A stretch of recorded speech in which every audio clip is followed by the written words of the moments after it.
Thank you, Mr. Speaker, sir. I rise in response to the question that has been delivered by the Honourable Felipe Tissoal. By way of background, the government Rural Electrification Programme has been delivered by two implementing agencies.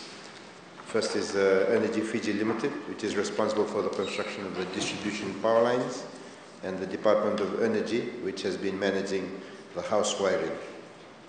As has been expressed earlier this week by the Minister for Economy, that for the 2021 budget, that approach has changed, and now both the house wiring and the power line construction are both to be handled by EFL for the current budget going forth into the future.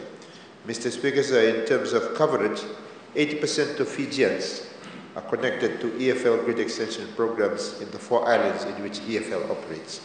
These are Vitilevu, Vanuatu, Taveuni and Ovalau. The rest of Fiji, their connection to power has been through rural government stations in some parts of Fiji, through solar home systems, solar hybrid systems. Solar hybrid systems are where you have a solar farm and also a diesel generator that you use when there's not enough sunshine to power the batteries, which then provides power to that area. As I mentioned yesterday, places like Tukavesi have systems like that. And also the diesel systems that we have in a lot of our villages, which we're hoping to phase out over time as part of our approach to 100% renewable energy across all of Fiji.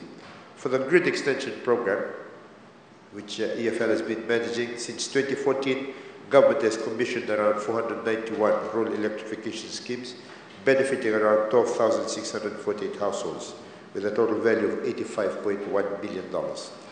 This consists of around 123 schemes in the Central Division, with a total cost of $16.8 million, 250 schemes in the Western Division, amounting to $41.6 million, and 118 schemes in the Northern Division, with a total value of $26.6 million. Honourable Speaker, as of March 2022, there are 32 pending schemes from the 2017-2018 and the 2018-2019 financial year of a total value of $18.85 million, which are under construction and are expected to be completed by mid-2023. Once completed, 2,754 households, approximately 10,000 Fijians will benefit from the project.